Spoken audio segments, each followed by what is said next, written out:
हे देवर्षि व्यास, आप भगवान की लीलाओं का चित्रण कीजिए, ऐसा कोई शास्त्र का निर्माण कीजिए जिसमें सभी उसको पढ़े या सुने, उनका जन्म कृतार्थ हो। फिर व्यास जी नारद जी के जाने के बाद अपने आश्रम में आ गए। उनका जो आश्रम था, ब्रह्मनद्यां सरस्वत्याश्रय पश्चिमे तटे, पश्चिम तट की तरफ सरस्वती नदी के किनारे पर उनका आश्रम था। सम्याप्रास इति प्रोक्तम, उसका नाम था आश्रम का सम्याप्रास, ऋषिणाम सत्रवर्धन। और उनके आश्रम में बेर के छोटे छोटे पेड़ थे, बेर के पेड़ थे। और उन्होंने बैठ करके ध्यान किया भगवान का, भगवान की लीलाओं का ध्यान किया। तो उन्होंने भक्ति रस से युक्त इस शास्त्र का निर्माण किया, जिसको हम क्या कहते हैं, श्रीमद् भागवत महापुराण कथा, जिसको हम सुन रहे हैं। तो ये वही कथा है जो भगवान ने, व्यास जी ने अपने हाथों से लिखी।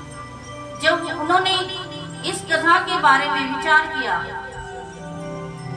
तो उन्होंने ये सोचा कि इस कथा को मैं लिखूं कैसे। तो उन्होंने इसके लिए गणेश जी महाराज ने कहा कि आप बोलेंगे और मैं इसे लिखूंगा, दोनों हाथों से लिखूंगा।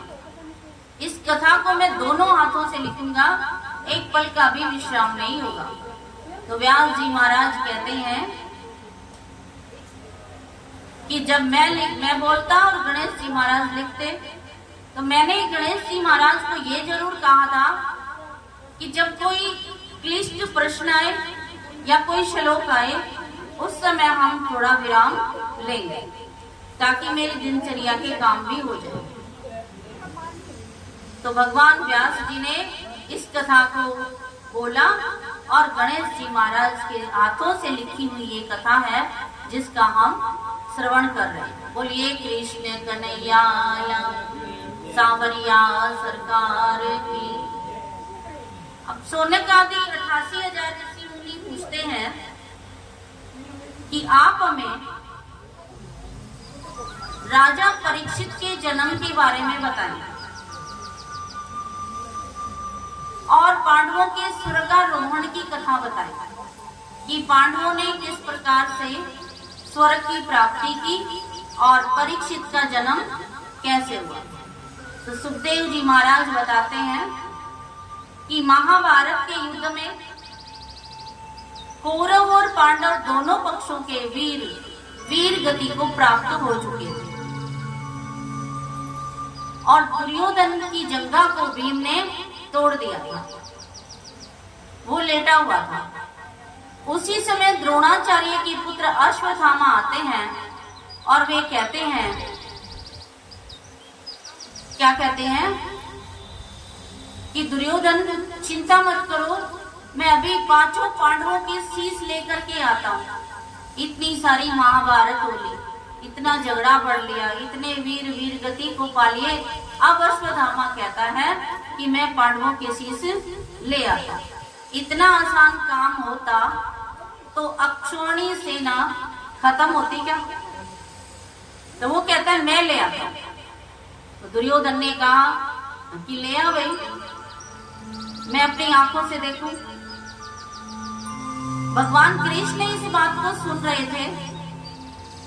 भगवान कृष्ण रात्रि के समय शिविर में जाते हैं और पांडवों को कहते हैं कि पांडवों, ये स्थान हमारे लायक नहीं है, अभी रात्रि में ही स्थान का त्याग कर दीजिए और चलिए इस स्थान को छोड़कर दूसरे स्थान पर।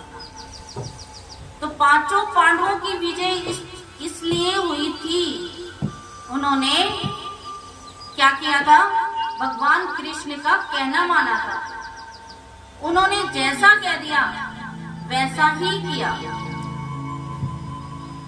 जैसा कहा भगवान कृष्ण ने वैसा ही पांडवों ने किया। परंतु होता क्या है, अभी आप हैं, कोई बात मान लेंगे, लेकिन हो सकता है आपके बच्चे आपका ही कहना ना माने, आप उनको कहें। तो ऐसा पहले भी हुआ है, अब भी होता है और आगे भी होता रहेगा। तो द्रौपदी और पांचों पांडवों ने इस बात को स्वीकार किया और स्वीकार करके पांचों पांडवों ने वो स्थान छोड़ दिया और वहां से कहां चले गए, दूसरे स्थान पर चले गए। लेकिन पांचों पुत्र उसके वहीं सो रहे थे द्रौपदी के। रात्रि के समय अश्वत्थामा आते हैं और पांचों के शीश उतार करके दुर्योधन के पास ले जाते हैं। दुर्योधन जब देखता है तो कहता है कि ये शीश तो पांडवों के तो हैं, लेकिन ये पांडु पुत्रों के हैं, ये तो हमारे पुत्रों के हैं। कुल घातक, तुमने ये क्या किया?